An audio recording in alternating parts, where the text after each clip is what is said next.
అందరికీ నమస్తే అండి. Welcome to JP writings. మొన్న ఢిల్లీలో జగన్మోహన్ రెడ్డి గారు తలపెట్టిన ప్రొటెస్ట్కి ఏపీలో జరుగుతున్న మారణకాండపై జగన్మోహన్ రెడ్డి గారితో పాటు అటెండ్ అయిన విజయసాయి రెడ్డి గారు నిన్న ఢిల్లీలోనే ఉండి పెద్దల సభ అయిన రాజ్యసభకి ఈ పెద్ద మనిషి కూడా నిన్న హాజరయ్యాడు. హాజరవడమే కాకుండా నిన్న ఒక అతి కూడా చేశాడు ఆయన రాజ్యసభలో. అతి అంటే అది చాలా మందికి తెలియదు, మెయిన్ స్ట్రీమ్ మీడియాలో ఇది పెద్దగా బయటికి రాలేదు, ఒక చిన్న సంఘటన, కానీ చాలా ఆసక్తికరంగా ఉంటుంది. ఏంటంటే అది ఈయన లేచి మాట్లాడుతూ రాజ్యసభలో చంద్రబాబు నాయుడు గారి అవినీతి గురించి టాపిక్ స్టార్ట్ చేశాడు. Through you, sir, I seek clarification from the present union government. When was it given? When BJP has taken over and become part of the union government, they have given it to state government at the request of the then state government. Why? Because the then chief minister wanted to make some money out of it.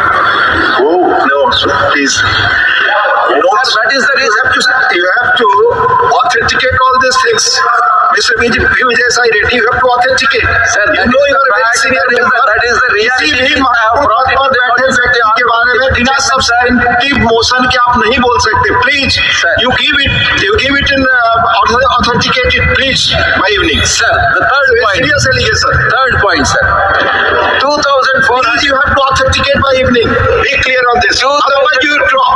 I am talking about. I'm giving you option. Please, okay, no fine, you speak, but you have to authenticate this statement by evening, please. Industrial no. Start చేసి ఆయన ఒక 2,000 కోట్లు ముడుపులు తీసుకున్నాడనో ముడుపులు ఇచ్చాడనో ఏదో చెప్పబోతుంటే pro tem speaker గారు ఉన్నారు. అప్పుడు స్పీకర్ నాకు తెలిసి ఓం బిర్లా గారు కాదు, అక్కడ లేరు, ప్రొటెన్ స్పీకర్ గారు ఉన్నారు. ఆయన వెంటనే ఖండిస్తూ అబ్రప్ట్గా నిర్బంధంగా ఖండిస్తూ మీరు దీనికి ఆధారాలు ఉంటే సాయంత్రం లోపు సబ్మిట్ చేయాలి అంటే మళ్ళీ చెప్పడానికి స్టార్ట్ చేస్తున్నాడు. 2,000 కోట్లు అని.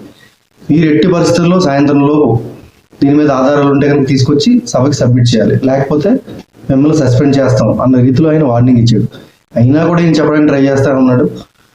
ఆయన దాన్ని 2-3 సార్లు రిపీట్ చేశాడు. మీరు ఎట్టి పరిస్థితుల్లో సాయంత్రం కల్లా నైట్ లోపు ఆధారాలు సభకి సబ్మిట్ చేయాలి అంటే అసలు ఈయన ఈ విజయసాయి రెడ్డి గారు ఏమనుకుంటాడేంటో తెలియదు. కానీ ఇప్పుడు అంటే ఏది మాట్లాడితే అది నమ్మేయడానికి, ఏది చెప్తే అది నమ్మేయడానికి, అది వాళ్ళ పత్రిక కాదు కదా.